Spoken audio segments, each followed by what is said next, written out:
Commander Xyrock watched with satisfaction as his strike fleet approached the unnamed blue world. Intelligence had been minimal, just long-range observations showing a thriving civilization with primitive technology. Perfect for a quick conquest and resource extraction. No need for detailed scans, he had told his crew earlier. Standard orbital bombardment, then ground forces. We'll be harvesting this world's resources within a rotation cycle. The first plasma barrage lit up the night side of the planet like deadly fireworks. Xyrock smiled, his scaled lips curling upward. Another world would fall to the Kreth Dominion's might. Landing parties deploy immediately, he commanded. Establish control zones in the major population centers. The first transport craft descended through the planet's thick atmosphere, their pilots expecting to find cowering survivors begging for mercy. Instead, they found something impossible. "Command, this is Transport 7, crackled the voice of Captain Zyril. "The bombardment sites, they're not abandoned. The humans are still here, and their..." Static filled the channel, followed by screaming. "Transport 7, report," Xyrock barked. "They're swimming in the molten craters." Zyril's voice peaked with hysteria. "The humans are swimming in liquid metal, and they're not dying. They're building weapons from the cooling plasma."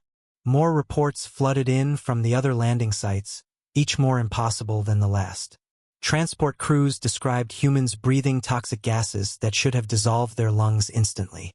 Ground forces reported humans using their bare hands to tear apart armored vehicles in atmospheric pressure that should have crushed them flat. "Sir," Science Officer Thek whispered, pulling up environmental readings on his console. "I'm reading the planetary data now." Oh no. "What is it?" Xyrock demanded. "This world. It's listed as Class 15 Deathworld. Gravity 3 times galactic standard. Atmospheric pressure that would implode our ships. Weather systems that spawn cyclones capable of leveling continents. And the biology." Thek's voice trailed off in horror. "What about the biology?" "Sir, every single life form on this planet evolved to survive in conditions that would kill 99% of known species. The humans didn't develop on a peaceful garden world. They clawed their way to the top of the most vicious food chain in documented galactic history." As if summoned by their conversation, a new transmission came through from the surface. A human female appeared on screen, standing in what appeared to be a lake of bubbling acid. Her clothing was singed but intact, her expression more annoyed than afraid. "Hey, space guys," she called out cheerfully. "You might want to aim better next time. Your little light show barely warmed up my morning coffee."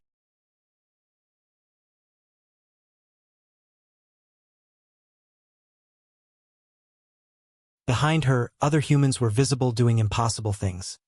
Children playing in pools of what scanners identified as concentrated sulfuric acid, elderly humans gardening in soil that registered as pure radioactive waste, construction workers building shelters from materials that were still glowing white-hot. "Oh, and thanks for the building materials," the woman continued, gesturing to a nearby crater where humans were harvesting cooling plasma like it was clay. "We've been needing to expand the settlement, and your bombardment just gave us a bunch of free resources." "Impossible," Xyrock breathed. "No species can survive in those conditions." The woman laughed, actually laughed, at the emperor of a galactic empire. "Survive? Honey, this is a nice spring day for us. Want to see what happens when we get serious?" The temperature readings across the planet suddenly spiked. What Xyrock had thought was environmental damage from their bombardment was actually the humans warming up for exercise. "Emergency retreat," he screamed. "All ships, immediate withdrawal. Mark this system as forbidden." As the Kreth fleet fled at maximum burn, emergency broadcasts went out across the galaxy. A new entry was added to the Galactic Hazard Database. Sol 3. Avoid at all costs. Inhabited by apex predators who consider planetary bombardment recreational activity. The Dominion never returned. Neither did anyone else who valued their sanity. And on Earth, construction worker Maria Gonzalez went back to building houses in what used to be downtown Detroit, occasionally using chunks of alien hull plating that had fallen from the retreating ships as foundation material.